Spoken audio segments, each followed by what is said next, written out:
ഏവർക്കും Mithun's chemistry class റൂമിലേക്ക് സ്വാഗതം. First unit some basic concept of കെമിസ്ട്രിയുടെ ഫോക്കസ് ഏരിയ നമ്മൾ കംപ്ലീറ്റ് ചെയ്തു.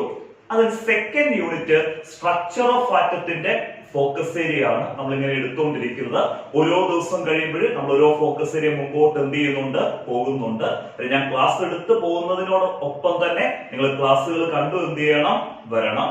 നമ്മുടെ സ്ട്രക്ചർ ഓഫ് ആറ്റത്തിന്റെ 3 ഫോക്കസ് ഏരിയ നമ്മൾ ഇതിനോടകം തന്നെ കംപ്ലീറ്റ് ചെയ്തു.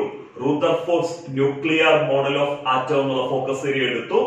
രണ്ടാമത്തെ focus area particle nature of electromagnetic radiation. അതിനകത്ത് Planck's particle nature of electromagnetic റേഡിയേഷനകത്ത് നമുക്ക് എക്സ്പ്ലെയിൻ ചെയ്യേണ്ടത് 2 ഫിനോമിന ആയിരുന്നു. ഒന്ന് ഫോട്ടോ ഇലക്ട്രിക് എഫക്റ്റും പ്ലാങ്ക്സ് ക്വാണ്ടം തിയറി. അത് രണ്ടും നമ്മൾ ഡീറ്റെയിൽ ആയിട്ട് എടുത്തു. കഴിഞ്ഞ ദിവസം നമ്മൾ എടുത്ത സെക്ഷനാണ് Bohr model for hydrogen atom. അങ്ങനെ 3 ഫോക്കസ് ഏരിയ നമ്മൾ ക്ലാസ് എടുത്തു കഴിഞ്ഞു. നമ്മൾ ഇന്ന് 2 ഫോക്കസ് ഏരിയ നമ്മൾ എടുക്കുന്നുണ്ട്.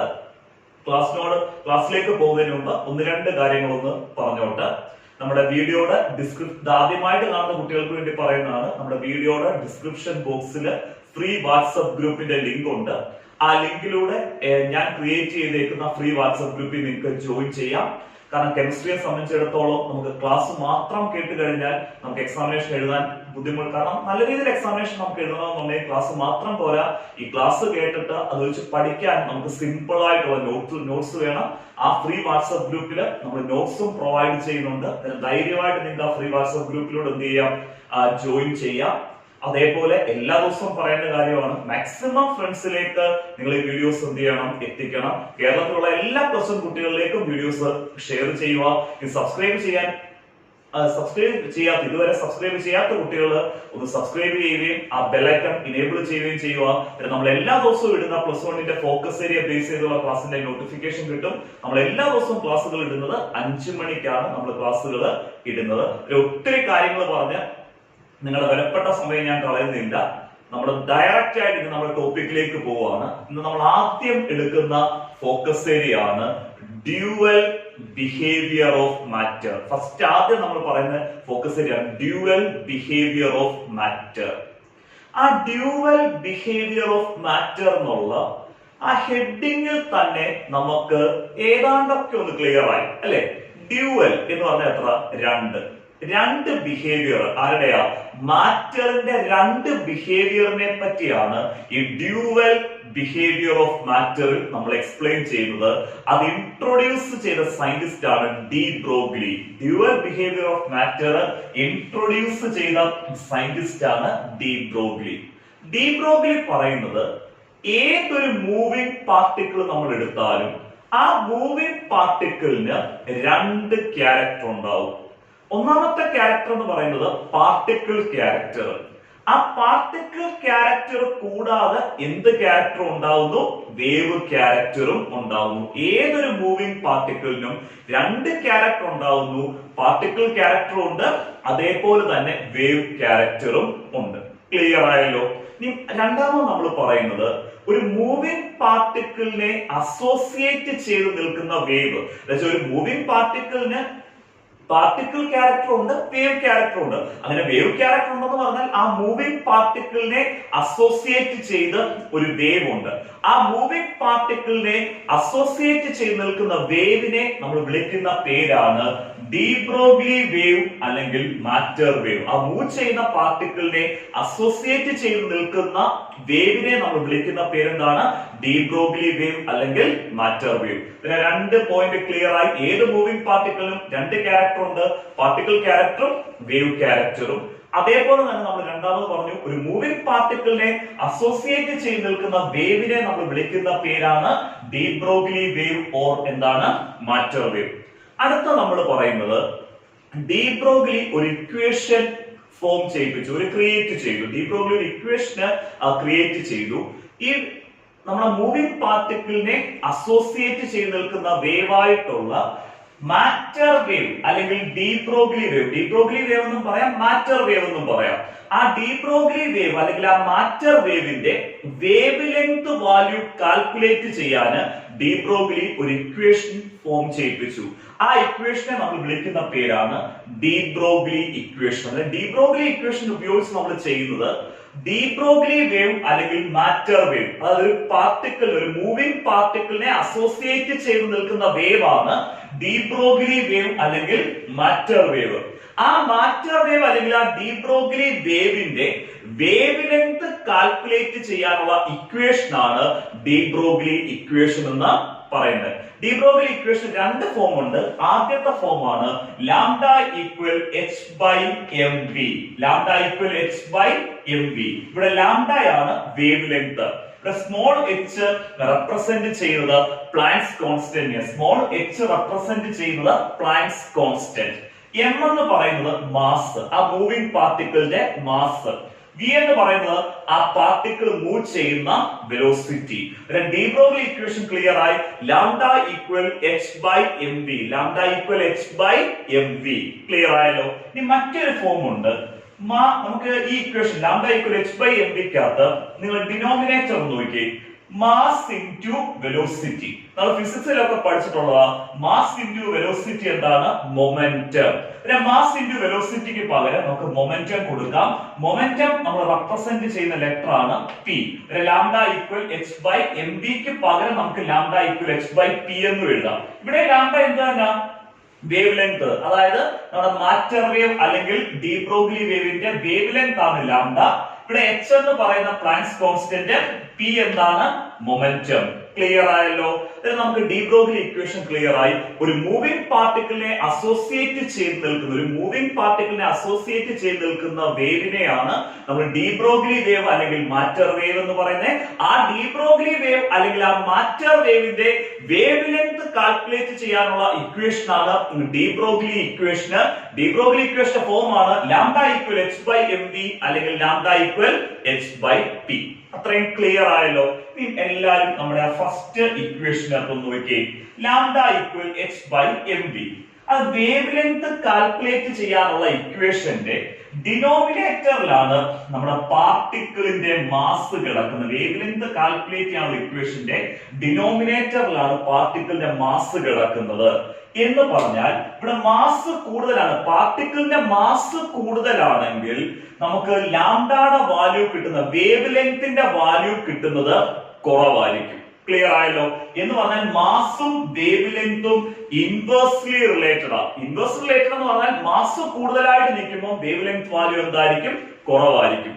അങ്ങനെ മാസും വേവ് ലെങ്തും ഇൻവേഴ്സ്ലി റിലേറ്റഡ് ആയതുകൊണ്ട് തന്നെ നമ്മുടെ ഈ വേവ് ക്യാരക്ടർ അല്ലെങ്കിൽ വേവ് നേച്ചർ നമുക്ക് സിഗ്നിഫിക്കന്റ് ആയിട്ട് പറയാൻ പറ്റുന്നത് ഇലക്ട്രോൺ പോലുള്ള മൈക്രോസ്കോപ്പിക് പാർട്ടിക്കിൾസിൽ മാത്രമാണ്. അതായത് വളരെ ഭാരം കുറഞ്ഞ മൈക്രോസ്കോപ്പിക് പാർട്ടിക്കിളിൽ മാത്രമേ നമുക്ക് ഈ വേവ് നേച്ചർ സിഗ്നിഫിക്കന്റ് ആയിട്ട് പറയാൻ പറ്റത്തുള്ളൂ. കാരണം ഇവിടെ മാസും വേവ് ലെങ്തും എന്ത് റിലേറ്റഡ് ആ? ഇൻവേഴ്സ് റിലേറ്റഡ് ആ. മൈക്രോസ്കോപ്പിക് പാർട്ടിക്കിൾ എന്ന് പറഞ്ഞാൽ മൈക്രോസ്കോപ്പിലൂടെ മാത്രം കാണാൻ പറ്റുന്ന വളരെ സ്മോളർ പാർട്ടിക്കിൾ. ക്ലിയർ ആയല്ലോ. നമ്മൾ ഡി ബ്രോഗ്ലി ഇക്വേഷൻ നമുക്ക് ഒരു കാര്യം ക്ലിയർ ആയി. മാസും വേവ് ലെങ്തും ഇൻവേഴ്സ് റിലേറ്റഡ് ആയതുകൊണ്ട് തന്നെ വേവ് ക്യാരക്ടർ അല്ലെങ്കിൽ വേവ് നേച്ചർ സിഗ്നിഫിക്കന്റ് ആയിട്ട് നിൽക്കുന്നത് ഏത് പാർട്ടിക്കിൾസിന് മാത്രമാണ്? മൈക്രോസ്കോപ്പിക് പാർട്ടിക്കിൾസ്, ഇലക്ട്രോൺ പോലുള്ള വളരെ സ്മോളർ പാർട്ടിക്കിളിന്.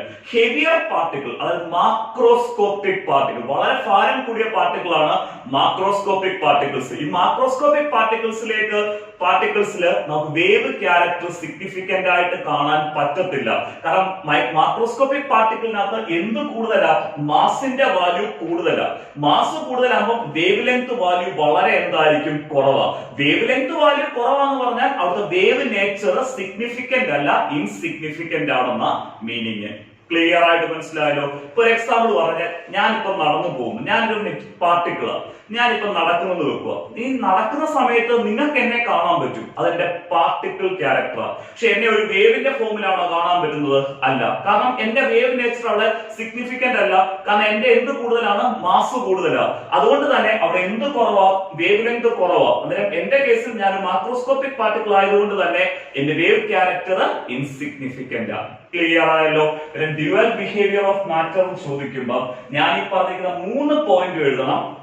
ആദ്യം എഴുതേണ്ടത് ഇത് പറഞ്ഞു കഴിഞ്ഞിട്ട് ഇതിൽ നിന്നുള്ള പ്രീവിയസ് ക്വസ്റ്റ്യൻസ് ഞാൻ ഡിസ്കസ് ചെയ്യും. അന്നേരം നിങ്ങൾക്ക് ക്ലിയർ ആയിട്ട് മനസ്സിലാവും എങ്ങനെയാണ് പരീക്ഷയ്ക്ക് നമുക്ക് ക്വസ്റ്റ്യൻ ചോദിക്കുന്നുള്ളത്. അന്നേരം ആദ്യത്തെ പോയിന്റ് നമ്മൾ എഴുതുന്നത് according to de Broglie all moving particles possess, എല്ലാ moving particles, all moving particles possess both wave character and particle character. Wave character ഉണ്ട്, പാർട്ടിക്കിൾ ക്യാരക്ടർ ഉണ്ട്, മൂവിംഗ് പാർട്ടിക്കിളിന് നമ്മൾ പറഞ്ഞു. രണ്ടാമത് നമ്മൾ പറഞ്ഞേക്കുന്നത് wave associated with moving particles, moving പാർട്ടിക്കിളിനെ അസോസിയേറ്റ് ചെയ്ത് നിൽക്കുന്ന wave, wave associated with moving particles are called de Broglie wave or matter wave. അതിന് de Broglie equation lambda equal h by mv or lambda equal h by p. ഈ de Broglie equation ഉപയോഗിച്ചാണ് de Broglie wave അല്ലെങ്കിൽ matter വേവിന്റെ wavelength value calculate ചെയ്യുന്നത്. എന്നിട്ടാണ് നമ്മൾ അതിന് താഴെ എഴുതേണ്ടത് ഡി ബ്രോഗ്ലി ഇക്വേഷനകത്ത് മാസും വേവ് ലെങ്തും ഇൻവേഴ്സ് റിലേഷൻ ആയതുകൊണ്ട് തന്നെ വേവ് ക്യാരക്ടർ നമുക്ക് നല്ല രീതിയിൽ കാണാൻ പറ്റുന്ന സിഗ്നിഫിക്കന്റ് ആയിട്ട് നിൽക്കുന്നത് വളരെ ഭാരം കുറഞ്ഞ മൈക്രോസ്കോപ്പിക് പാർട്ടിക്കിളിൽ മാത്രമേ, വളരെ ഭാരം കുറഞ്ഞ മൈക്രോസ്കോപ്പിക് പാർട്ടിക്കിളിൽ മാത്രമേ നിങ്ങൾക്ക് വേവ് ക്യാരക്ടർ അല്ലെങ്കിൽ വേവ് നേച്ചർ സിഗ്നിഫിക്കന്റ് ആയിട്ട് കാണാൻ പറ്റത്തുള്ളൂ. ഹെവിയർ ആയിട്ടുള്ള മാക്രോസ്കോപ്പിക് പാർട്ടിക്കിൾ, ഭാരം കൂടിയ heavier macroscopic particle wave nature insignificant ആയിരിക്കും. ഡ്യുവൽ ബിഹേവിയർ എന്നുള്ള ടോപ്പിക് ക്ലിയർ ആയിട്ട് മനസ്സിലായല്ലോ? ഇവിടുന്ന് എക്സാമിനേഷൻ ചോദിച്ച ക്വസ്റ്റ്യൻസ് പറയാം. State dual behaviour of matter, direct question. State dual behaviour of matter. നിങ്ങൾ ഈ 3 പോയിന്റും അതേപോലെ തന്നെ എഴുതണം, ഡി ബ്രോഗ്ലി ഇക്വേഷനും എഴുതണം. അതല്ലാതെ ഡി ബ്രോഗ്ലി ഇക്വേഷൻ എഴുതാൻ തന്നെ ചോദിച്ചിട്ടുണ്ട്, lambda equal h by mv അല്ലെങ്കിൽ lambda equal h by p. അതല്ലാതെ പരീക്ഷയ്ക്ക് ഒരു ആപ്ലിക്കേഷൻ ക്വസ്റ്റ്യന് 1 മാർക്കിന് ചോദിച്ചിട്ടുണ്ട്. ആ 1 മാർക്ക് ചോദിച്ച ക്വസ്റ്റ്യൻ ആയിരുന്നു ഫോട്ടോൺ. ഫോട്ടോൺ എന്ന് പറഞ്ഞാൽ ലൈറ്റിനകത്തുള്ള കോൺസ്റ്റിറ്റ്യൂവന്റ് പാർട്ടിക്കിൾസ് ആ ഫോട്ടോൺ. ഫോട്ടോണിന് മൊമെന്റവും ഉണ്ട്, വേവ് ലെങ്തും ഉണ്ട്. ഫോട്ടോണിന് മൊമെന്റവും ഉണ്ട്, വേവ് ലെങ്തും ഉണ്ട്. ആ സ്റ്റേറ്റ്മെന്റ് വെച്ച് ഫോട്ടോണിന്റെ ഏത് ക്യാരക്ടർ ആണ് റിവീൽ ചെയ്തേക്കുന്നത്? ഫോട്ടോണിന് മൊമെന്റോ ഉണ്ട്, വേവ് ലെങ്തും ഉണ്ട്. ആ ഒരു സ്റ്റേറ്റ്മെന്റിൽ ഫോട്ടോണിന്റെ ഏത് ക്യാരക്ടറാണ് റിവീൽ ചെയ്തേക്കുന്നത്? ഫോട്ടോണിന് മൊമെന്റം ഉണ്ടെന്ന് പറഞ്ഞാൽ അതിന്റെ മീനിങ് ഫോട്ടോണിന് മാസ് ഉണ്ടെന്ന്. കാരണം മൊമെന്റം കണ്ടുപിടിക്കുന്നതാണ് മാസ് ഇൻറ്റു വെലോസിറ്റി നോക്കുമ്പോഴാണ് മൊമെന്റം കിട്ടുന്നത്. പിന്നെ ഫോട്ടോണിന് മൊമെന്റം ഉണ്ടെന്ന് പറഞ്ഞാൽ ആ ഫോട്ടോൺ എന്തുണ്ടെന്നാ? മാസ് ഉണ്ടെന്നാ. മാസ് ഉണ്ടെന്ന് പറഞ്ഞാൽ അവിടുത്തെ പാർട്ടിക്കിൾ ക്യാരക്ടറിനെ റെപ്രസെന്റ് ചെയ്യുന്നത്. മാസ് എന്തിനാ റെപ്രസെന്റ് ചെയ്യുന്നത്? Particle character. അന്നേരം ഫോട്ടോണിന് മൊമെന്റം ഉണ്ട് എന്ന് പറഞ്ഞാൽ ഫോട്ടോണിന് മാസ് ഉണ്ട്, അതായത് ഫോട്ടോണിന് പാർട്ടിക്കിൾ ക്യാരക്ടർ ഉണ്ട്. അത് കൂടാതെ മൊമെന്റം കൂടാതെ വേവ് ലെങ്ത് ഉണ്ടെന്ന് പറഞ്ഞു. വേവ് ലെങ്ത് ഉണ്ടെന്ന് പറഞ്ഞാൽ അത് ഏത് ക്യാരക്ടർ റെപ്രസെന്റ് ചെയ്യുന്ന? വേവ് ക്യാരക്ടറിനെ റെപ്രസെന്റ് ചെയ്യുന്ന. പിന്നെ ഫോട്ടോണിന് മൊമെന്റവും വേവ് ലെങ്തും ഉണ്ടെന്ന് പറഞ്ഞാൽ ഫോട്ടോണിന് പാർട്ടിക്കിൾ ക്യാരക്ടർ ഉണ്ട്, അതുപോലെ തന്നെ വേവ് ക്യാരക്ടർ ഉണ്ട്. ഫോട്ടോണിന്റെ ഡ്യുവൽ നേച്ചറിനെയാണ് നമ്മൾ ആ സ്റ്റേറ്റ്മെന്റ് കൊണ്ട് റിവീൽ ചെയ്തത്. ഫോട്ടോണിന് മൊമെന്റവും അതുപോലെ തന്നെ വേവ് ലെങ്തും ഉണ്ടെന്ന് പറഞ്ഞാൽ ഡ്യുവൽ നേച്ചർ ബ്രാക്കറ്റിൽ കൊടുക്കുക, particle and wave nature. Clear ആയല്ലോ? മൂന്നാമത് ഒരു ക്വസ്റ്റ്യൻ ചോദിച്ചത് write an equation showing the wave particle duality of electron. ഇലക്ട്രോണിന്റെ വേവ് പാർട്ടിക്കിൾ ഡ്യുവാലിറ്റി നമുക്ക് കാണിച്ചു തരുന്ന ഒരു ഇക്വേഷൻ എഴുതുക. വേവ് പാർട്ടിക്കിൾ ഡ്യുവാലിറ്റി കാണിക്കുന്ന ഇക്വേഷൻ ആണ് ഡി ബ്രോഗ്ലി ഇക്വേഷൻ. കാരണം ഇലക്ട്രോണിന്റെ വേവ് പാർട്ടിക്കിൾ ഡ്യുവാലിറ്റി കാണിക്കുന്ന ഇക്വേഷൻ ആണ് ഡി ബ്രോഗ്ലി ഇക്വേഷൻ എന്ന് പറയാനുള്ള റീസൺ നമ്മൾ lambda equal h by mv എന്നാണ് ഡി ബ്രോഗ്ലി ഇക്വേഷൻ എടുക്കുന്നത്. Lambda equal h by mv. അവിടെ ലാംഡ എന്ന് പറഞ്ഞ വേവ് ലെങ്ത് ആയിട്ടുള്ള വേവ് ക്യാരക്ടറും ഉണ്ട്, പാർട്ടിക്കിൾ ക്യാരക്ടർ ആയിട്ടുള്ള മാസും ഉണ്ട്. അതിന് വേവും പാർട്ടിക്കിളിന്റെയും ഡ്യുവാലിറ്റി രണ്ടും കാണിക്കുന്ന ഇക്വേഷൻ ആണ് de Broglie equation, lambda equal h by mv. കാരണം m റെപ്രസെന്റ് ചെയ്യുന്ന മാസ് ആണ്, മാസ് പാർട്ടിക്കിൾ ക്യാരക്ടറിനെയാണ് റെപ്രസെന്റ് ചെയ്യുന്നത്. സിമ്പിൾ ആയിട്ട് നമ്മൾ എന്ത് പഠിച്ചു? ഡ്യുവൽ ബിഹേവിയർ ഓഫ് മാറ്റർ പഠിച്ചു. ഇൻട്രൊഡ്യൂസ് ചെയ്ത സയന്റിസ്റ്റ് ആരാണ്? ഡി ബ്രോഗ്ലി എന്നുള്ള സയന്റിസ്റ്റ് ആണ് dual behaviour of matter introduce ചെയ്തത്.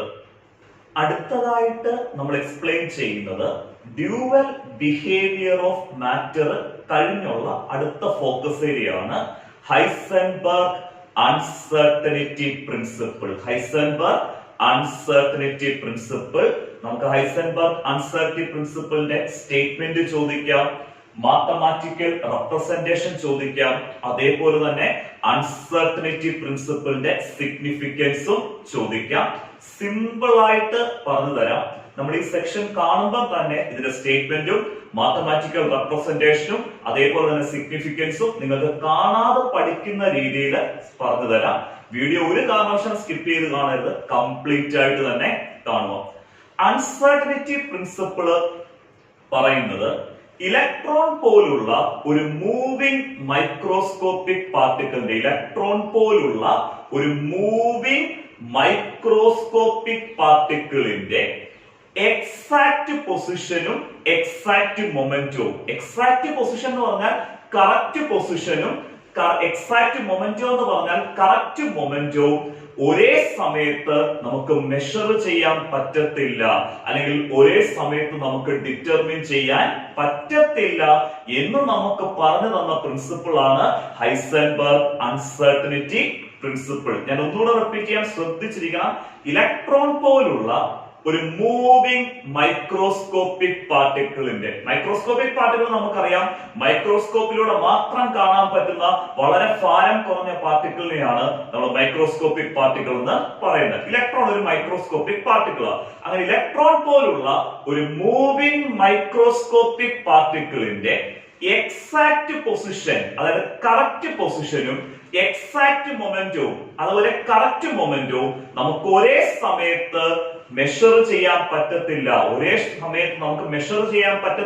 അല്ലെങ്കിൽ ഒരേ സമയത്ത് നമുക്ക് ഡിറ്റർമിൻ ചെയ്യാൻ പറ്റത്തില്ല എന്ന് നമ്മളോട് പറഞ്ഞ പ്രിൻസിപ്പിൾ ആണ് ഹൈസൻബർഗ് അൺസർട്ടനിറ്റി പ്രിൻസിപ്പിൾ. ക്ലിയർ ആയി? ഇനി എക്സ്പ്ലെയിൻ ചെയ്യാൻ ബോറടിപ്പിക്കുന്നില്ല, നമുക്ക് ഡയറക്റ്റ് സ്റ്റേറ്റ്മെന്റ് പഠിക്കാം. ശ്രദ്ധിച്ചിരിക്കണേ. It is impossible to determine, possible അല്ല, it is impossible to determine simultaneously എന്ന് പറഞ്ഞാൽ ഒരേ സമയത്ത് എന്നുള്ള മീനിങ് ആണ് simultaneously. It is impossible to determine simultaneously. ഒരേ സമയത്ത് ഡിറ്റർമിൻ ചെയ്യാൻ പറ്റത്തില്ല. എന്തൊക്കെ കാര്യങ്ങളാ? The exact position and exact momentum. Correct പൊസിഷനും അതേപോലെ തന്നെ കറക്റ്റ് മൊമെന്റവും ആരുടെ? Of a moving microscopic particle. ഒരു മൂവിംഗ് മൈക്രോസ്കോപ്പിക് പാർട്ടിക്കിൾ, അതിന് എക്സാമ്പിൾ നമ്മൾ കൊടുത്തിട്ടുണ്ട്, ലൈക്ക് ഇലക്ട്രോൺ. ക്ലിയർ ആയല്ലോ? ഏതൊറക്കത്തിൽ ചോദിച്ചാലും ഹൈസൻബർഗ് അൺസർട്ടനിറ്റി പ്രിൻസിപ്പിളിന്റെ സ്റ്റേറ്റ്മെന്റ് നമുക്ക് പറയാൻ അറിയണം. It is impossible to determine simultaneously. ഒരേ സമയത്ത് നമുക്ക് ഡിറ്റർമിൻ ചെയ്യാൻ പറ്റത്തില്ല. എന്തൊക്കെ കാര്യങ്ങളാ? The exact position and exact momentum. നമ്മുടെ കറക്റ്റ് പൊസിഷനും കറക്റ്റ് മൊമെന്റവും. The exact position and exact momentum ആരുടെ? Of a moving microscopic particle like എന്താണ്? ഇലക്ട്രോൺ. ക്ലിയർ ആയിട്ട് മനസ്സിലായി? ഹൈസൻബർഗ് അൺസർട്ടനിറ്റി പ്രിൻസിപ്പിളിന്റെ സ്റ്റേറ്റ്മെന്റ് പഠിക്കണം. ക്ലിയർ ആയല്ലോ? നമുക്ക് അൺസർട്ടനിറ്റി പ്രിൻസിപ്പിളിന്റെ മാത്തമാറ്റിക്കൽ റെപ്രസെന്റേഷന് എക്സ്പ്ലെയിൻ ചെയ്യാം, മാത്തമാറ്റിക്കൽ ഇക്വേഷന്. അതിനു മുമ്പ് നമുക്കിവിടെ ഒരു കാര്യം എന്ന് പറഞ്ഞോട്ടെ.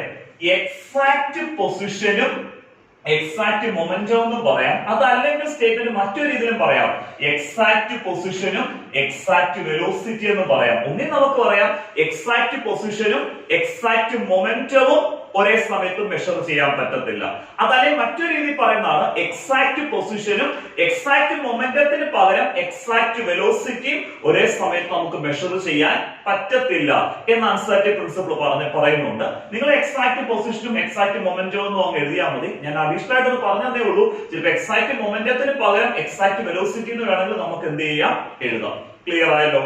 നമ്മുടെ അൺസർട്ടനിറ്റി പ്രിൻസിപ്പിളിന്റെ മാത്തമാറ്റിക്കൽ റെപ്രസെന്റേഷൻ ആണ് നമ്മൾ പറയുന്നത്. ഫസ്റ്റ് മാത്തമാറ്റിക്കൽ ഇക്വേഷൻ ആണ് delta X into delta P. ഇത് നമ്മൾ എഴുതിയിരിക്കുന്ന ഈ സൈൻ എന്ന് പറഞ്ഞാൽ ഗ്രേറ്റർ ദാൻ സൈൻ ആണ്. എന്ത് സൈൻ ആണ്? Greater than. നമ്മൾ ഗ്രേറ്റർ ദാന്റെ താഴെ ഒരു ലൈൻ ഇടുവാണെങ്കിൽ ഇത് വായിക്കുന്നത് greater than or equal to, greater than അല്ലെങ്കിൽ എന്താണ് ഈക്വൽ ടു എന്നാണ് നമ്മൾ ഇങ്ങനെ എഴുതുവാണെങ്കിൽ വായിക്കുന്നത്. Delta X into delta P greater than or equal to, greater than ആയിരിക്കും അല്ലെങ്കിൽ എന്താ ഈക്വൽ ടു h/4π, h/4π. നമുക്ക് ഓരോ ടേമും എക്സ്പ്ലെയിൻ ചെയ്യാം. ഇവിടെ എക്സ് എന്ന് പറയുന്നതാണ് പൊസിഷൻ. എക്സ് എന്താണ് പൊസിഷൻ. ഇപ്പൊ ഇലക്ട്രോൺ ആണെങ്കിൽ ഇലക്ട്രോണിന്റെ പൊസിഷൻ ആണ് എക്സ്. ഡെൽറ്റ എക്സ് എന്ന് പറയുന്നതാണ് ചേഞ്ച് ഇൻ പൊസിഷൻ. പൊസിഷൻ ഉണ്ടാവുന്ന ചേഞ്ച് ആണ് ഡെൽറ്റ എക്സ്. ആ ചേഞ്ച് ഇൻ പൊസിഷനെ തന്നെയാണ് നമ്മൾ അൺസർട്ടനിറ്റി ഇൻ പൊസിഷൻ എന്ന് പറയുന്നത്. ചേഞ്ച് ഇൻ പൊസിഷൻ തന്നെയാണ് അൺസർട്ടനിറ്റി ഇൻ പൊസിഷൻ എന്ന് പറയുന്നത്. ഡെൽറ്റ എക്സ് റെപ്രസെന്റ് ചെയ്യുന്നത് അൺസർട്ടനിറ്റി ഇൻ പൊസിഷനെയാണ് ഡെൽറ്റ എക്സ് റെപ്രസെന്റ് ചെയ്യുന്നത്. അതേപോലെ പി എന്ന് പറയുന്ന മൊമെന്റം. ഇപ്പൊ നമ്മൾ ഇലക്ട്രോൺ ആണെങ്കിൽ ആ ഇലക്ട്രോണിന്റെ മൊമെന്റം. ഡെൽറ്റ പി എന്ന് പറയുന്നതാണ് ചേഞ്ച് ഇൻ മൊമെന്റം, അതാണ് uncertainty in momentum. Delta X uncertainty in position, delta P uncertainty in momentum. ഞാൻ സ്മോൾ എച്ച് എവിടെ കണ്ടാലും, കെമിസ്ട്രിക്കകത്ത് സ്മോൾ എച്ച് എവിടെ കണ്ടാലും ഓർത്തോണം, ആ സ്മോൾ എച്ച് റെപ്രസെന്റ് ചെയ്യുന്നത് എന്ത് കോൺസ്റ്റന്റ് ആണ്? Planks constant. Small H represent ചെയ്യുന്നത് എന്ത് കോൺസ്റ്റന്റ് ആണ്? പ്ലാങ്ക്സ് കോൺസ്റ്റന്റ് ആണ് റെപ്രസെന്റ് ചെയ്യുന്നത്. ഇവിടെ പൈ എന്ന് പറയുന്നത് നമ്മൾ മാത്സിൽ ഉപയോഗിക്കുന്ന അതേ വാല്യൂ 3.14. ഇതിനെ ഫസ്റ്റ് മാത്തമാറ്റിക്കൽ റെപ്രസെന്റേഷൻ, അൺസർട്ടനിറ്റി പ്രിൻസിപ്പിളിന്റെ ഫസ്റ്റ് മാത്തമാറ്റിക്കൽ റെപ്രസെന്റേഷൻ എളുപ്പം എന്ന് പറഞ്ഞേ delta X into delta P, delta X into delta P greater than or equal to h/4π. Delta X into delta P greater than or equal to h/4π. ഓരോ team എന്താണ് clear ആയി? Delta X uncertain position, delta P uncertain momentum, h Planck's constant, pi എന്ന് പറഞ്ഞാൽ മാത്സിൽ ഉപയോഗിക്കുന്ന അതേ value 3.14. ഈ ഇക്വേഷന്റെ meaning എന്ന് പറഞ്ഞാൽ അൺസർട്ടനിറ്റി ഇൻ പൊസിഷന്റെയും അൺസർട്ടനിറ്റി ഇൻ മൊമെന്റത്തിന്റെയും പ്രോഡക്റ്റ്, അൺസർട്ടനിറ്റി ഇൻ പൊസിഷന്റെയും അൺസർട്ടനിറ്റി ഇൻ മൊമെന്റത്തിന്റെയും പ്രോഡക്റ്റ് എന്ന് പറയുന്നത് ഒന്നീ h/4πയോട് ഈക്വൽ ആവും, ഒന്നീ h/4πയോട് ഈക്വൽ ആവും, അതല്ലെങ്കിൽ h/4πയേക്കാൾ കൂടുതലായിരിക്കും. അതാണ് greater than or equal to h/4π എന്ന് കൊടുത്തേക്കുന്നത്. ഫസ്റ്റ് മാത്തമാറ്റിക്കൽ റെപ്രസെന്റേഷൻ ക്ലിയർ ആയിട്ട് മനസ്സിലായല്ലോ. നമുക്ക് ഒരു മാത്തമാറ്റിക്കൽ റെപ്രസെന്റേഷനും കൂടെ ഉണ്ട്. അതിനുവേണ്ടി നമ്മളിവിടെ പി എന്ന് പറയുന്നത് മൊമെന്റമാണ്. മൊമെന്റത്തിന് നമുക്ക് മാസ് ഇൻറ്റു വെലോസിറ്റി എന്ന് കൊടുക്കാമല്ലോ. കാരണം നമ്മൾ എങ്ങനെയാ മൊമെന്റം കണ്ടുപിടിക്കുന്നത്? ഒരു പാർട്ടിക്കിളിന്റെ മൊമെന്റം ആയിട്ടുള്ള പിയുടെ വാല്യൂ നമുക്ക് കണ്ടുപിടിക്കണമെന്നുണ്ടെങ്കിൽ momentum P equal mass into എന്താണ്? വെലോസിറ്റി. അത്രയും ക്ലിയർ ആയല്ലോ.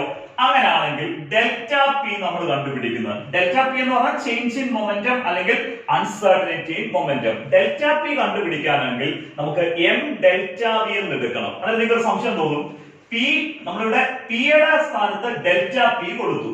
അങ്ങനെയാണെങ്കിൽ എമ്മിനും വിക്കും നമ്മൾ എന്ത് അപ്ലൈ ചെയ്യേണ്ടേ? ഡെൽറ്റ അപ്ലൈ ചെയ്യേണ്ടത് സംശയം വരും. കാരണം ഡെൽറ്റ എന്ന് പറഞ്ഞാൽ ചേഞ്ച് ആണ്. ഇപ്പം ഇലക്ട്രോൺ പോലുള്ള ഒരു നോൺ ലീവിംഗ് തിങ്ങിന്റെ അല്ലെങ്കിൽ നോൺ ലീവിംഗ് ഒബ്ജക്റ്റിന്റെ മാസ് ഒരിക്കലും എന്ത് ചെയ്യത്തില്ല? ചേഞ്ച് ചെയ്യത്തില്ല. മാസ് എപ്പോഴും കോൺസ്റ്റന്റ് ആയിട്ടാണ് നിൽക്കുന്നത്. ഇവിടെ നമ്മൾ റൈറ്റ് സൈഡിൽ ഡെൽറ്റ കൊടുക്കുമ്പോൾ എമ്മിന് ഡെൽറ്റ കൊടുക്കണ്ട, എം ചേഞ്ച് ചെയ്യത്തില്ല. പിന്നെ നമ്മൾ ഡെൽറ്റ കൊടുക്കേണ്ടത് ആർക്കാ? വെലോസിറ്റിക്ക്. വെലോസിറ്റി ചേഞ്ച് ചെയ്യും നോൺ ലിവിംഗ് തിങ്ങിന്റെ ആണെങ്കിലും. അങ്ങനെയാണെങ്കിൽ നമുക്ക് ഇവിടെ delta P equal M delta V. കാരണം നമ്മൾ ഡെൽറ്റ മാസിന് കൊടുക്കേണ്ട, വെലോസിറ്റിക്ക് മാത്രം എന്ത് ചെയ്യുക? അപ്ലൈ ചെയ്യുക. അങ്ങനെയാകുമ്പോൾ നമുക്ക് ഇവിടെ ഡെൽറ്റ പിക്ക് പകരം ഫസ്റ്റ് ഇക്വേഷനകത്ത് ഡെൽറ്റ പിക്ക് പകരം നമുക്ക് എങ്ങനെ കൊടുക്കാം? എം ഡെൽറ്റ വി എന്ന് കൊടുക്കാം. ഇവിടെ എം എന്ന് പറയുന്ന മാസും delta V change in velocity അല്ലെങ്കിൽ അൺസർട്ടനിറ്റി ഇൻ വെലോസിറ്റി. അങ്ങനെയാകുമ്പോൾ സെക്കൻഡ് ഇക്വേഷൻ നമുക്ക് എങ്ങനെ മാറും? ഡെൽറ്റ എക്സ് ഇൻറ്റു ഡെൽറ്റ പിക്ക് പകരം M delta V, delta X into M delta V greater than or equal to h/4π. Mathematical equation അല്ലെങ്കിൽ mathematical representation clear ആയി. Uncertainty പ്രിൻസിപ്പിളിന്റെ first delta X into delta P greater than or equal to h/4π. രണ്ടാമത് delta X into M delta V greater than or equal to h/4π. Heisenberg uncertainty പ്രിൻസിപ്പിളും അതിന്റെ mathematical റെപ്രസെന്റേഷനും clear ആയല്ലോ.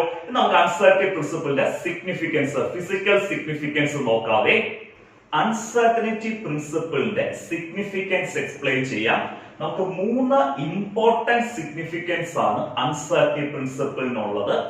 ആദ്യത്തെ significance നമ്മൾ പറയുന്നത് ഇലക്ട്രോൺ മൂവ് ചെയ്യുന്നത് well defined ആയിട്ടുള്ള സർക്കുലർ പാത്തിലൂടാണ് എന്നാണ് കഴിഞ്ഞ ദിവസം നമ്മൾ പഠിച്ച ബോർ മോഡലിൽ പറയുന്നത്. കാരണം ഒരു ബോർ മോഡലിൽ പറയുന്നത് ഒരു ആറ്റത്തിന്റെ സെന്ററിൽ പോസിറ്റീവ് ചാർജ് ന്യൂക്ലിയസ് ഉണ്ട്. ആ പോസിറ്റീവ് ചാർജ് ന്യൂക്ലിയസിന്റെ ചുറ്റിനും വെൽ ഡിഫൈൻഡ് ആയിട്ടുള്ള, അതായത് ഫിക്സഡ് ആയിട്ടുള്ള, നമുക്ക് കറക്റ്റ് ആയിട്ട് വരച്ചെടുക്കാൻ പറ്റുന്ന സർക്കുലർ പാത്തുകളുണ്ട്. ആ വെൽ ഡിഫൈൻഡ് സർക്കുലർ പാത്ത് അല്ലെങ്കിൽ ആ ഫിക്സഡ് സർക്കുലർ പാത്തിനെയാണ് ഓർബിറ്റ് എന്ന് വിളിച്ചിരിക്കുന്നത്. ആ ഓർബിറ്റിലൂടെയാണ് ഇലക്ട്രോൺ റിവോൾവ് ചെയ്യുന്നത് എന്നാണ് ബോർ മോഡലിൽ പറഞ്ഞത്. പക്ഷെ അൻസാറ്റി പ്രിൻസിപ്പിൾ വന്നപ്പം ആ കൺസെപ്റ്റ് ഇല്ലാതാക്കി.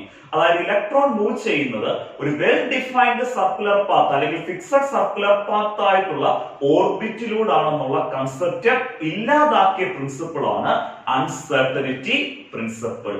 ഫസ്റ്റ് സിഗ്നിഫിക്കൻസ് ആണ് uncertainty principle rules out. Rules out ചെയ്യുക എന്ന് പറഞ്ഞാൽ ഇല്ലാതാക്കുക. എന്ത് ഇല്ലാതാക്കി? The existence of definite path. Definite പാത്തിന്റെ എക്സിസ്റ്റൻസ് ഇല്ലാതാക്കി ഫോർ എന്ത് മോഷൻ ആണ്? Electronic motion. അൺസർട്ടനിറ്റി പ്രിൻസിപ്പിൾ ആണ് ഈ ഓർബിറ്റ് എന്ന് പറഞ്ഞ കൺസെപ്റ്റ് ശരിക്കും എക്സിസ്റ്റ് ചെയ്യുന്നില്ല. അതായത് ഇലക്ട്രോൺ മൂവ് ചെയ്യാൻ വെൽ ഡിഫൈൻഡ് ആയിട്ടുള്ള സർക്കുലർ പാത്ത് ആയിട്ടുള്ള ഓർബിറ്റ് ഇല്ലെന്നുള്ള കാര്യം നമുക്ക് പറഞ്ഞു തന്ന പ്രിൻസിപ്പിൾ ആണ് അൺസർട്ടനിറ്റി പ്രിൻസിപ്പിൾ. അൺസർട്ടനിറ്റി പ്രിൻസിപ്പിളിന്റെ ഫസ്റ്റ് സിഗ്നിഫിക്കൻസ് മറക്കരുത്. Uncertainty principle rules out the existence of definite path. Definite path എന്ന് പറഞ്ഞാൽ orbits for electronic motion. Clear ആയി? ഇലക്ട്രോണിക് മോഷന് ഡെഫിനിറ്റ് പാത്ത് എക്സിസ്റ്റ് ചെയ്യുന്നു എന്നുള്ള കൺസെപ്റ്റ് ഇല്ലാതാക്കി ഏത് പ്രിൻസിപ്പിൾ ആണ്? Uncertainty principle. റൂൾസ് ഔട്ട് എന്ന് പറഞ്ഞാൽ ഇല്ലാതാക്കുക എന്ന്. ഈ രണ്ടാമത്തെ സിഗ്നിഫിക്കൻസ് എന്ന് പറയുന്നത് ഇലക്ട്രോണിക് മോഷന് പുതിയൊരു കൺസെപ്റ്റ് കൊണ്ടുവന്നു. പ്രോബബിലിറ്റി കൺസെപ്റ്റ് എന്നുള്ള കൺസെപ്റ്റ് ഏത് മോഷന് കൊണ്ടുവന്നു? ഇലക്ട്രോണിക് മോഷന് കൊണ്ടുവന്നു. കാരണം പ്രോബബിലിറ്റി കൺസെപ്റ്റ് എന്ന് പറഞ്ഞാൽ നമ്മളിപ്പം ആറ്റത്തിന്റെ സെന്ററിൽ ഒരു പോസിറ്റീവ് ചാർജ് ഉള്ള ന്യൂക്ലിയസ് ഉണ്ട്. ആ ന്യൂക്ലിയസിന് ചുറ്റിനുള്ള റീജിയനിൽ ഇലക്ട്രോൺ മൂവ് ചെയ്യാനുള്ള സാധ്യതയുണ്ട് എന്ന് മാത്രമേ പറയുന്നുള്ളൂ. അതാണ് പ്രോബബിലിറ്റി കൺസെപ്റ്റ്. സാധ്യത മാത്രം പറയുന്നത്. അതല്ലാതെ ബോർ പറയുന്ന പോലെ ആറ്റത്തിന്റെ സെന്ററിൽ ന്യൂക്ലിയസ് ഉണ്ട്. ആ ന്യൂക്ലിയസിന് ചുറ്റിനും വെൽ ഡിഫൈൻഡ് ആയിട്ടുള്ള സർക്കുലർ പാത്ത് അല്ലെങ്കിൽ ഫിക്സഡ് സർക്കുലർ പാത്ത് ഉണ്ട്. അതിലൂടെ ഇലക്ട്രോൺ റിവോൾവ് ചെയ്യുന്നു എന്ന് ഉറപ്പ് പറയുന്നില്ല അൺസർട്ടനിറ്റി പ്രിൻസിപ്പിൾ. ആ ഉറപ്പിന് പകരം അവർ കൊണ്ടുവന്ന കൺസെപ്റ്റ് ആണ് ഇലക്ട്രോണിക് മോഷനുള്ള പ്രോബബിലിറ്റി കൺസെപ്റ്റ്. അതായത് ന്യൂക്ലിയസിന് ചുറ്റിനുള്ള റീജിയനിലൂടെ ഇലക്ട്രോൺ മൂവ് ചെയ്യാനുള്ള സാധ്യതയുണ്ട് എന്ന് മാത്രമുള്ള കൺസെപ്റ്റ് ആണ് പ്രോബബിലിറ്റി കൺസെപ്റ്റ്. എന്നാൽ ഇലക്ട്രോണിക് മോഷന് എന്ത് കൺസെപ്റ്റ് കൊണ്ടുവന്നു? പ്രോബബിലിറ്റി കൺസെപ്റ്റ് കൊണ്ടുവന്നു. എന്ത് പ്രിൻസിപ്പിൾ ആണ്? Uncertainty principle. ക്ലിയർ ആയല്ലോ? രണ്ടാമത്തെ സിഗ്നിഫിക്കൻസ് എങ്ങനെ നമുക്ക് എക്സ്പ്ലെയിൻ ചെയ്യാം? Concept of probability in electronic motion. Concept of probability, സാധ്യത എന്നുള്ള probability in electronic motion is a consequence of uncertainty principle. Clear ആയല്ലോ?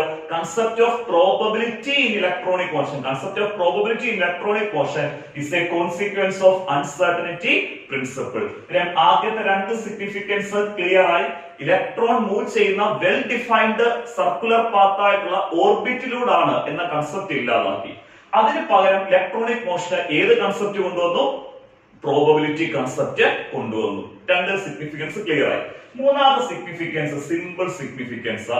നമ്മുടെ ഡി ബ്രോഗ്ലി ഇക്വേഷൻ പറഞ്ഞതുപോലെ തന്നെ അൺസർട്ടനിറ്റി പ്രിൻസിപ്പിൾ സിഗ്നിഫിക്കന്റ് ആയിട്ട് നിൽക്കുന്നത് ഇലക്ട്രോൺ പോലുള്ള മൈക്രോസ്കോപ്പിക് പാർട്ടിക്കിളിൽ മാത്രമാണ്. അൺസർട്ടനിറ്റി പ്രിൻസിപ്പിൾ സിഗ്നിഫിക്കന്റ് ആയിട്ട് നിൽക്കുന്നത് ഇലക്ട്രോൺ പോലുള്ള ഏത് പാർട്ടിക്കിളിൽ മാത്രമാണ്? മൈക്രോസ്കോപ്പിക് പാർട്ടിക്കിളിൽ മാത്രമാണ്. അതാണ് മൂന്നാമത്തെ significant. Uncertainty principle significant only for microscopic particles like electron. Electron പോലുള്ള മൈക്രോസ്കോപ്പിക് പാർട്ടിക്കിളിൽ മാത്രമേ നമുക്ക് അൺസർട്ടനിറ്റി പ്രിൻസിപ്പിൾ അപ്ലൈ ചെയ്യാൻ പറ്റത്തുള്ളൂ. മൂന്ന് സിഗ്നിഫിക്കൻസ് ക്ലിയർ ആയി. ഇലക്ട്രോണിക് മോഷന് ഡെഫിനിറ്റ് പാത്ത് ഉണ്ട് എന്ന കൺസെപ്റ്റ് ഇല്ലാതാക്കി. ഇലക്ട്രോണിക് മോഷന് ഏത് കൺസെപ്റ്റ് കൊണ്ടുവന്നു? പ്രോബബിലിറ്റി കൺസെപ്റ്റ് കൊണ്ടുവന്നു. അതുപോലെ തന്നെ അൺസർട്ടനിറ്റി പ്രിൻസിപ്പിൾ നമുക്ക് സിഗ്നിഫിക്കന്റ് ആവുന്നത് ഏത് പാർട്ടിക്കിൾസിൽ മാത്രമാണ്? മൈക്രോസ്കോപ്പിക് പാർട്ടിക്കിളിൽ മാത്രം. Uncertainty principle significant only for microscopic particles only. Clear ആയിട്ട് മനസ്സിലായല്ലോ? ഇനി നമുക്ക് ഇതിൽ നിന്ന് പ്രീവിയസ് ക്വസ്റ്റ്യൻസ് ചോദിച്ചത് ഏതൊക്കെയാണെന്ന് നോക്കാം. ഡയറക്റ്റ് ക്വസ്റ്റ്യൻസ് ആണ് ചോദിച്ചിട്ടുള്ളത്. State Heisenberg uncertainty principle. Heisenberg uncertainty principle state ചെയ്യുക. സ്റ്റേറ്റ് ചെയ്യാൻ പറഞ്ഞാൽ അതിന് സ്റ്റേറ്റ്മെന്റും എഴുതണം, മാത്തമാറ്റിക്കൽ ഇക്വേഷനും എഴുതണം. അതല്ലാതെ ചോദിച്ചിട്ടുണ്ട് give the mathematical representation of uncertainty principle. Uncertainty പ്രിൻസിപ്പിളിന്റെ മാത്തമാറ്റിക്കൽ റെപ്രസെന്റേഷൻ കൊടുക്കാൻ. അൺസർട്ടനിറ്റി പ്രിൻസിപ്പിളിന്റെ മാത്തമാറ്റിക്കൽ റെപ്രസെന്റേഷൻ കൊടുക്കാൻ പറഞ്ഞാൽ നമ്മൾ അൺസർട്ടനിറ്റി പ്രിൻസിപ്പിളിന്റെ രണ്ട് മാത്തമാറ്റിക്കൽ ഇക്വേഷനും എഴുതണം. അതല്ലാതെ ഒരു ആപ്ലിക്കേഷൻ ലെവൽ ക്വസ്റ്റ്യൻ വന്നിട്ടുണ്ട്, ശ്രദ്ധിച്ചിരിക്കണം. അവർ ക്വസ്റ്റ്യൻ പറഞ്ഞിരിക്കുന്നത് uncertainty in position delta x, uncertainty in position delta x ന്റെ uncertainty in momentum delta p, delta x ന്റെയും delta p യുടെയും പ്രോഡക്റ്റ് എടുത്തു. ആ delta x into delta p. അങ്ങനെയാണെങ്കിൽ ഈ പ്രോഡക്റ്റിന് നമുക്ക് കിട്ടുന്ന minimum value delta x into delta p, uncertainty in positionന്റെ uncertainty in momentumത്തിന്റെ പ്രോഡക്റ്റ് എടുക്കുക. ആ പ്രോഡക്റ്റിന് നമുക്ക് കിട്ടുന്ന മിനിമം വാല്യൂ എത്രയാണെന്ന് ചോദിച്ചു. Delta X into delta P നമുക്കറിയാം അൺസർട്ടനിറ്റി പ്രിൻസിപ്പിൾ അനുസരിച്ച് greater than or equal to H by 4π. ഒന്നീ എച്ച് ബൈ 4πയോട് ഈക്വൽ ആയിരിക്കും അല്ലെങ്കിൽ കൂടുതലായിരിക്കും. നമ്മളോട് ക്വസ്റ്റ്യൻ ചോദിച്ചേക്കുന്നത് ഡെൽറ്റ എക്സ് ഇൻറ്റു ഡെൽറ്റ പിയുടെ മിനിമം വാല്യൂ എത്രയാണെന്നാണ് ചോദിച്ചേക്കുന്നത്. ഡെൽറ്റ എക്സ് ഇൻറ്റു ഡെൽറ്റ പിയുടെ മിനിമം വാല്യൂ എന്ന് പറയുന്നത് നമുക്ക് greater than or equal to പകരം ഗ്രേറ്റർ ദാൻ എന്ന് മാറ്റുക, ഈക്വൽ എന്താണ് എച്ച് ബൈ 4π. കാരണം delta X into delta P ഒന്നീ എച്ച് ബൈ 4πയോട് ഈക്വൽ ആവും അല്ലെങ്കിൽ അതിൽ കൂടുതലാവും. ഏറ്റവും മിനിമം വാല്യൂ, ചെറിയ വാല്യൂ എന്ന് പറയുന്നത് delta X into delta P എന്തിനോട് ഈക്വൽ ആവുന്നതാണ്? എച്ച് ബൈ 4πയോട് ഈക്വൽ ആവുന്ന. ഇത് 1 മാർക്കിൽ ചോദിച്ച ക്വസ്റ്റ്യൻ ആയിരുന്നു. അൺസർട്ടനിറ്റി ഇൻ പൊസിഷന്റെയും അൺസർട്ടനിറ്റി ഇൻ മൊമെന്റത്തിന്റെയും പ്രോഡക്റ്റ് എടുക്കുക, അതിന്റെ മിനിമം വാല്യൂ നിങ്ങൾക്ക് കിട്ടുന്നത് എച്ച് ബൈ 4π ആണ്. ഇത്രയും ക്ലിയർ ആയിട്ട് മനസ്സിലായല്ലോ. അതല്ലാതെ ഡയറക്റ്റ് ക്വസ്റ്റ്യൻ ചോദിച്ചിട്ടുണ്ട് give any one significance of uncertainty principle. Uncertainty പ്രിൻസിപ്പിളിന്റെ ഒരു സിഗ്നിഫിക്കൻസ് എഴുതാൻ ചോദിച്ചിട്ടുണ്ട്, അതുപോലെ 2 സിഗ്നിഫിക്കൻസ് എഴുതാനും ചോദിച്ചിട്ടുണ്ട്. പിന്നെ അൺസർട്ടനിറ്റി പ്രിൻസിപ്പിൾ മെയിൻ സിഗ്നിഫിക്കൻസ് എന്ന് പറഞ്ഞാൽ ആദ്യത്തെ 2 എണ്ണം, ഒരെണ്ണം ചോദിച്ചാലും ആദ്യത്തെ 2 എണ്ണം എഴുതിക്കോ. ഡെഫിനിറ്റ് പാത്തിന്റെ എക്സിസ്റ്റൻസ്, ഇലക്ട്രോണിക് മോഷന് ഡെഫിനിറ്റ് പാത്ത് ഉണ്ടെന്നുള്ള കൺസെപ്റ്റ് ഇല്ലാതാക്കി അതിനൊരു ഏത് കൺസെപ്റ്റ് കൊണ്ടുവന്നു? പ്രോബബിലിറ്റി കൺസെപ്റ്റ് കൊണ്ടുവന്നു. ക്ലിയർ ആയല്ലോ. നമ്മൾ 2 ഫോക്കസ് ഏരിയ എടുത്തിട്ടുണ്ട്, ഡ്യുവൽ ബിഹേവിയർ ഓഫ് മാറ്ററും ഹൈസൻബർഗ് അൺസർട്ടനിറ്റി പ്രിൻസിപ്പിളും. അതിന്റെ പ്രീവിയസ് ക്വസ്റ്റ്യൻസ് ഉൾപ്പെടെ ഡിസ്കസ് ചെയ്തിട്ടുണ്ട്. മാക്സിമം നമ്മുടെ വീഡിയോസ് ഫ്രണ്ട്സിന് മുഴുവൻ ഷെയർ ചെയ്ത് കൊടുക്കണം. കേരളത്തിലെ എല്ലാ +1 സ്റ്റുഡൻസിലേക്കും ഷെയർ ചെയ്ത് കൊടുക്കുക, സപ്പോർട്ട് ചെയ്യുക. ഓക്കെ, നാളെ